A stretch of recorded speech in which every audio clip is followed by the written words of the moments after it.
Welcome to Ladies Talking Leafs. I'm Chris. And I'm Sil. And the 2026 Winter Olympics are done and ended on a bitter note for Canadian hockey fans and us. Yeah, it was sad. Mm-hmm. Yeah, Team Canada losing to the U.S. in overtime, 2-1. Definitely wasn't the outcome that we were wanting. So we have our thoughts on the Olympic hockey tournament as a whole and the gold medal game in men's hockey. And we also have a quick Leafs update. Yes, remember the Leafs? They get back into it on Wednesday night versus the Tampa Bay Lightning. So without any further ado, let's talk Olympic hockey and Leafs. All right, so it's funny. There's a few parallels between this, what happened in the Olympic tournament for hockey for both women's and men's team. I mean, a couple of noteworthy parallels. Both teams had their leaders injured. Marie-Philippe Poulin on the women's side, Sidney Crosby on the men's side, which for sure made a difference in both in both the women's and the men's tournament. But both teams lose in OT, 3-on-3, final score 2-1 in both games. I mean, I don't know. The difference, I guess, Team Canada's women, they were kind of the underdog, having lost, I think there was 7 games before, leading into this. Mm-hmm. Yeah, leading into the Olympics. So, and then they lost 5-0 to the U.S. in the round robin. And they fought hard, basically, both teams fought hard, but the women in particular, I guess, because they were leading 1-0 going late into the third, and they weren't expected to win, being a veteran team and an older team, I guess, compared to the U.S. women's side. And Hillary Knight tying the game late in the third period, and then that was that was it, basically. But anyhow, those are the main parallels, I guess, I found from that. And both, it was sad, let's just say, on both sides. Yeah. But definitely crushing defeats. Yeah. But for the men's tournament, that's the one we're focused on mostly. Any team that surprised you, good or bad, as opposed to Well, I think, if we're going to go for the bad, I'm kind of surprised with Sweden, actually. Yeah. To me, they were really kind of a no-show. Sorry to steal your thunder there then, because I don't know. I just was really disappointed in their level of intensity. They just looked very, I don't know. And I there's a lot of questioning about the way they handled the roster. And I agree. Why would you bring somebody to sit them on the bench the whole time? It just makes no sense. Oh yeah, they should have gotten into those games before Hedman getting hurt. It might have given them a little bit more, not for the team to not be gassed if they were tired, if they're playing the same guys. But yeah, I was kind of surprised. Even versus, when they played Finland, they just didn't. There was just they really wanted to be there. There was no jam there. I don't know. They're just I question Willie's health still, and whether he should have even been there, to tell you the truth. So I guess we're gonna find out soon enough how he's doing. But that's concerning to me as well. Yeah, I mean, they obviously they have some great players. They have Adrian Kempe, Lucas Raymond, Rasmus Dahlin from Buffalo, who's been really playing well with the Sabres, and then William Nylander, of course. But Willie wasn't. I mean, Pettersson hasn't been the greatest, but he's one of their top players. They've got good goaltending. Yeah. So I don't know. It just didn't seem it. Yeah, I mean, they lost to the U.S. in overtime, right, in the quarterfinals. But the funnest part was watching Matt's on the broadcast, Matt Sundin, and how excited he was. But you know what? If he's involved with this team, or maybe he should be more involved, he needs to get down there and, he is a gold medal winning player for that team. So I'm sure he has lots to say about their performance. Oh, for sure. Yeah. And something maybe he should consider getting more involved in their, in the national team program. Yeah. Right. Since he's over there, he lives there in Sweden. So the other team, I guess the team that's good too, or that was on the good side, I thought was Slovakia. They they played really well considering. I mean, they don't have the only player that they have, I guess, that's really a big name player is that Yuri Slafkovsky, the guy on the Habs or whatever. Like he's been playing well with the Habs, but and he's helped them win a championship on the as well before. As an even younger guy. So I think that's definitely like an up and coming team. Czechia also tough team. And if you look at them in the World Junior stage, they're a great team there too. So if you're looking for future, that's a team that is definitely on the upswing as well, because they've got a lot of good young players coming up who play that same nasty brand of hockey that Radko Gudas instills in people. So like that's, so there's some definitely the parity even in the men's game. I mean, there's still more growth that needs to happen on the women's side, but you can see that it's starting to happen. And with the PWHL and a lot of these women from all over the world having a chance to play professionally now, I think you're going to see that just get better, because look at Switzerland. They're actually a really strong team now. So I kind of see that there's a little bit more parity. You know, there were not every team now is an easy out. You know, the goal, like I was looking at some really old, scores from previous Olympics past, and they were like, Canada beating Denmark, for example, like 49-0. Like you don't see that anymore. Like these teams are a lot more competitive now. So that is overall good to see.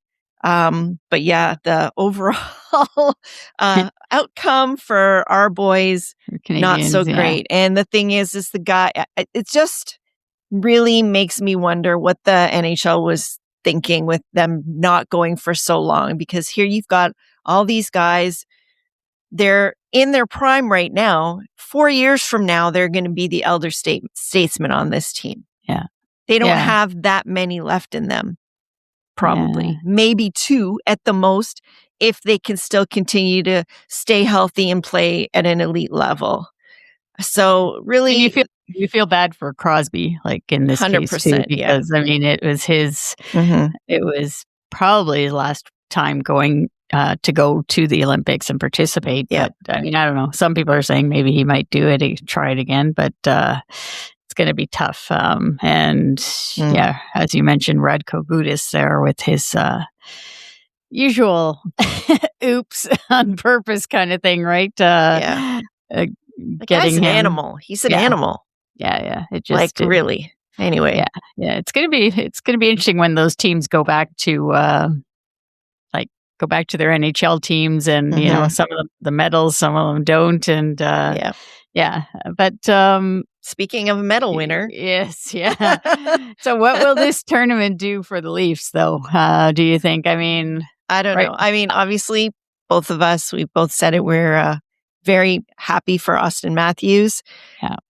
I just can't get enough of, like, he just looked today like he just kept looking at the medal and just beaming. Joyous, beaming, a joyous disbelief almost. Yeah. And I couldn't be happier for the guy. So he had critics even throughout this whole tournament.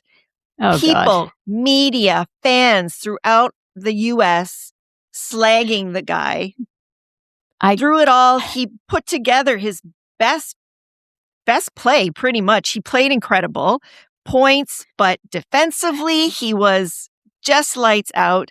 And I just don't understand. It's sad that it took him actually winning this game for him to finally start to get some credit. And then everyone tries to turn that on Leafs Nation. That's what I mean. Yeah. That's what I've been trying. Wanted to say. I mean, it's a little bit too much now with these players 100%. trying to. I mean, it was too much. It was too much a few months ago with the whole Brad Marchand thing again. But now, like, the Hughes brothers are getting into it, and I don't know who else. Mark Stone. But these are all guys who don't follow social media. So how would they know what the narratives are Come on. In Toronto, yeah. Yeah. Yeah. Anyway. I don't know. But it's just, I'm like super happy for him, and I hope that it pays dividends for our team down the road, because, winning something huge like this, it's got to be a huge boost for your confidence no matter what. So if it can trickle down and bleed into the blue and white, I'm very happy for that. Yeah. Yeah, no, for sure. I don't know if it's going to be too little too late for this year, but anyway, we'll see. Yeah, we'll see. Everyone seems to be healing up, let's say, from what we hear. Yeah. But yeah, no, I'm happy. It's funny. My sister is like sending me texts saying, like, how are you doing, kind of thing, right after they lost. And and I was like, you know what? I said, right, I don't know. I said, like, it's like, I guess, like, Austin Matthews is our captain or like, he's been with our team for 10 years. Like, we've seen him from the start. He's grown up here. I said, so I'm happy for the guy. So I don't necessarily like the team in general, but he's our captain. So, I mean, I'm going to support him. And if he, like you said, if he can bring that, finally, he has some winning experience in his career to say that he's won something huge. And you just want that to come back to the Leafs, bottom line, right? So, yeah. So I mean, I'm almost didn't, if we're going to be truthful. Yes. Because really, Canada was dominating. If the format was different, I don't know if it ends the same way, but really the bounces were not going Canada's way. That one that McKinnon missed 9 times out of 10, he gets that one. Yeah. So Hellebuyck, we're gonna get into that. He's another one, another guy that I'm happy for, because if they would have lost on kind of a fluky goal, maybe people are still slagging him, but he played incredible as well. Yeah. So. And the other thing for the Leafs, I guess, is William Nylander. You were saying, like, with the injury concern, I mean, he wasn't practicing basically while he was over there. I don't like at all. No, not really. On practice days, like, they gave him the day off. So he wasn't himself. And I don't know, it's going to be interesting how the Leafs handle him now and moving forward, which we're going to talk a bit about after. But I just, if he's injured, I just say, like, why not shut him down right now? Like, because, I don't know. Well, the thing is with him, he's such a durable guy generally. And I mean, even, partially lame, whatever's going on with him, he still played amazing in this tournament. He's like their top scorer, I think, and one of the top scorers in the tournament overall. So considering that, like, and that his usual durability, if something is bothering him this much, that's kind of unusual. So I think I agree with you that really there's no reason for them to keep throwing him out there. So especially the way things are looking right now. Yeah. So anyhow, we'll see what happens there. Yeah. So obviously Canada was the better team, which we have mentioned. We had awesome scoring opportunities.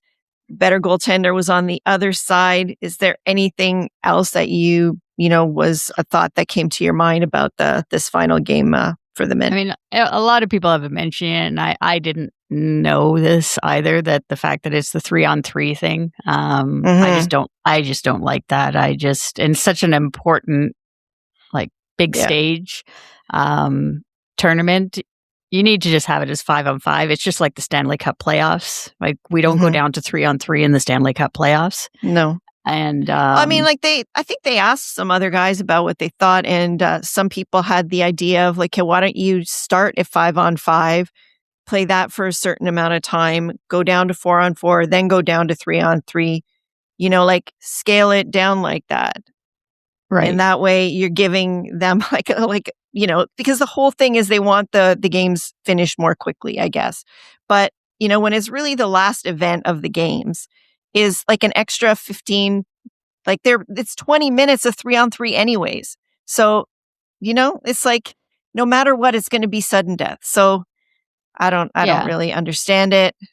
I mean, obviously we knew it going into the tournament. Obviously all the teams, they're all in the same playing field, whatever. But still, it just doesn't, that's not the way hockey has been played when it comes to the big stage like that. And so I didn't like that. I mean, but Canada had so many chances, like Celebrini, McKinnon, you're mentioning Connor McDavid. I mean, and they couldn't get it past Connor Hellebuck. That was it. Like he stood on his head and finally he goalied somebody. Yeah. I wonder what Jets fans are going to be thinking about. I'm sure they're going to be super excited for him. So but the other thing is maybe we could have used some of the Jets, some other Jets on this team too. Well, a lot of questions. It would have been nice to have Scheifele, for example. With having Crosby out, for example. As the extra forward. There's always going to be arguments and referendums on the roster and how they pick them, but really the future is going to be lying in our younger talent that is coming up, and some of it was showcased in this tournament as well.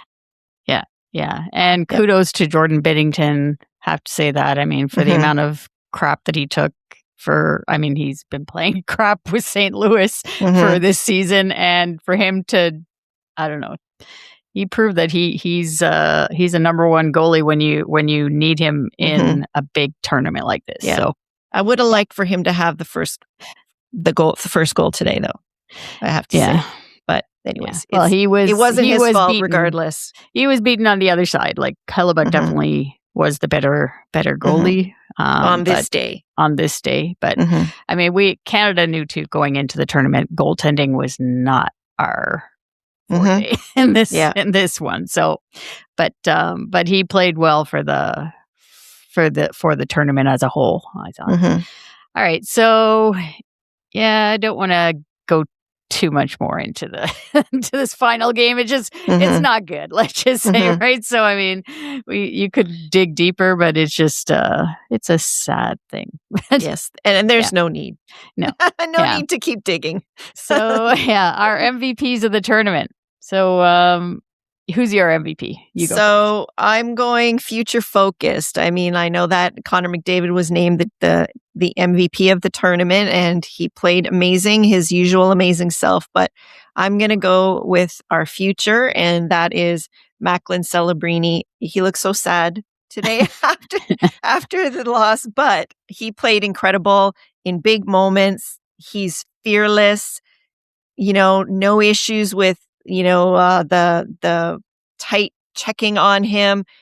Right. Great forechecking on his part as well, and getting open, and he had some incredible looks even in this game.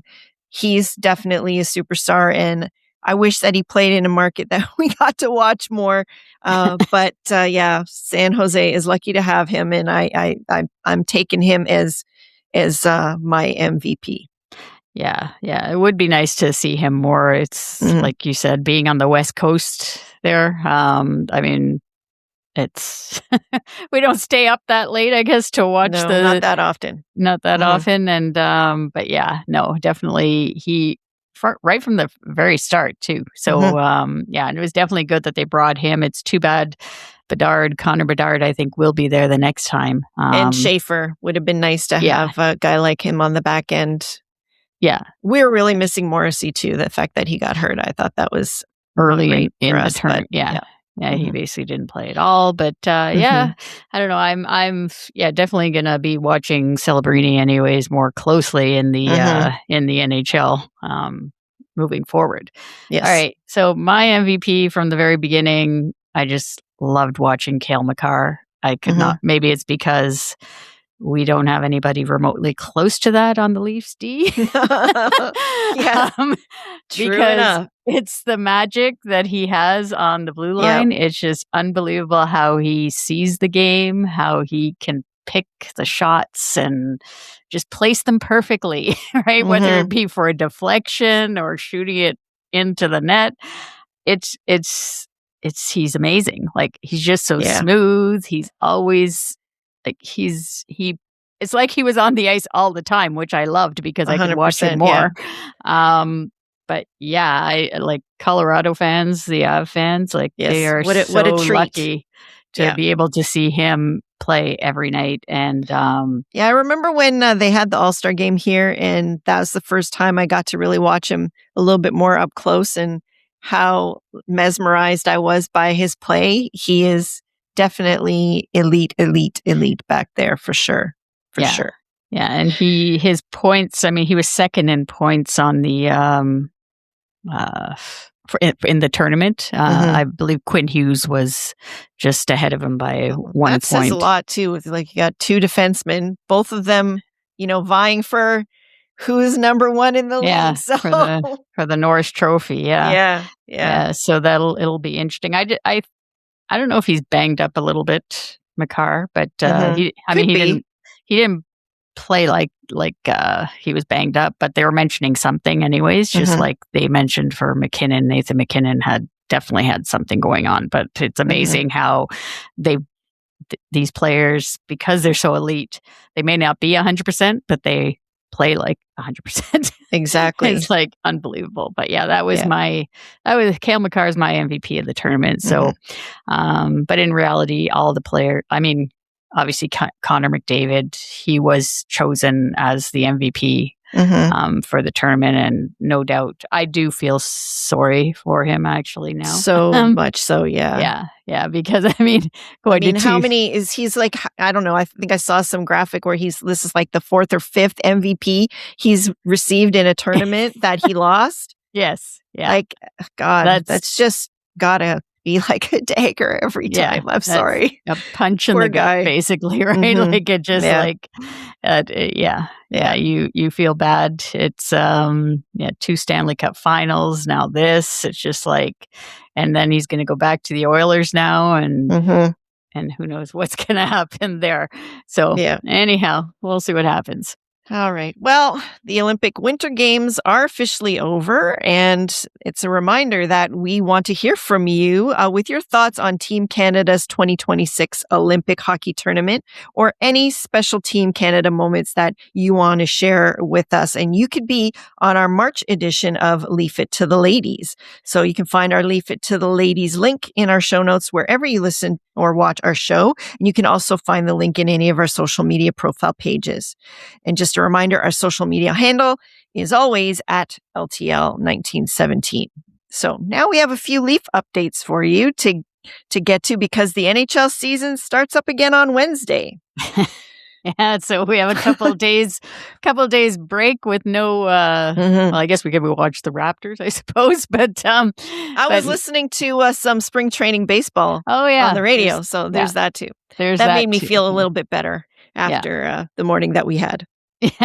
So, but the Leafs did have a couple of practices this past week, getting ready for their first game versus the Lightning in Tampa on Wednesday night, and then the Panthers on Thursday night. So they got a back-to-back right off the hop. So it's going to be interesting.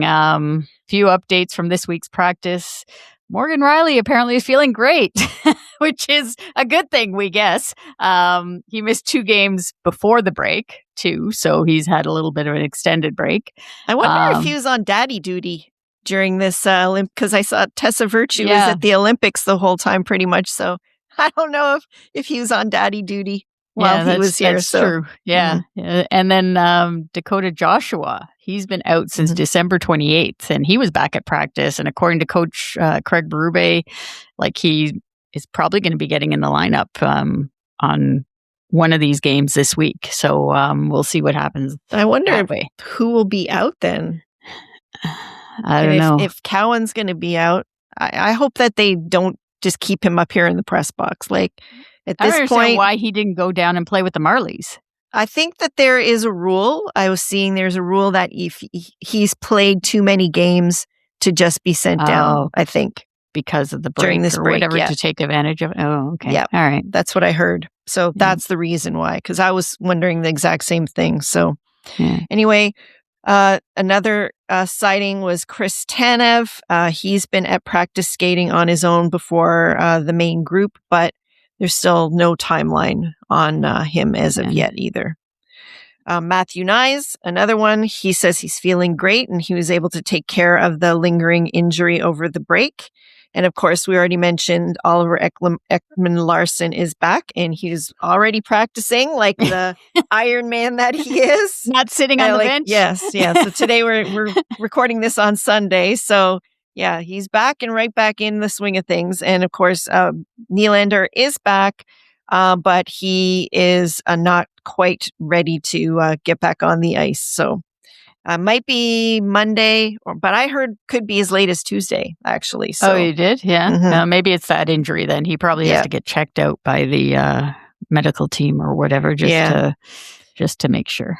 And then a final note before we move on, trade deadline is coming up on Friday, March 6th, and the Leafs have 6 games to play with before deadline day.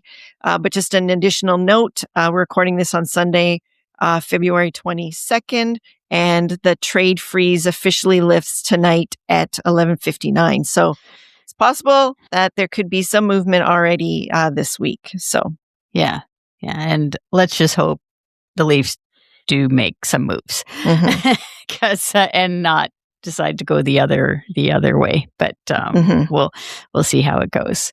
Yeah. All right. So a reminder again, just to leave us your Team Canada thoughts on hockey or any special memories, and leave it to the ladies for March.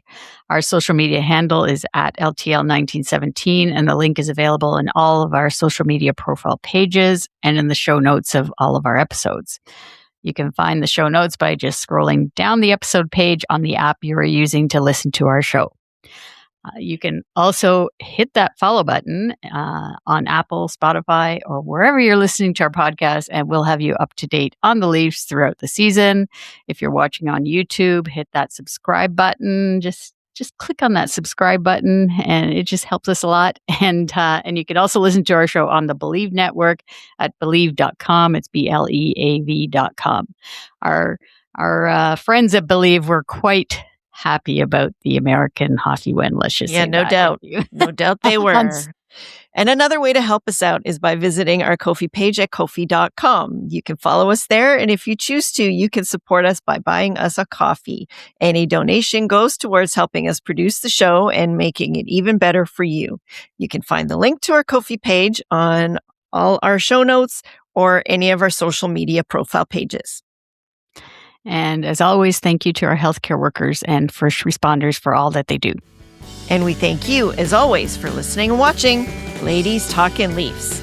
Till next time, go Leafs, go. Do you believe?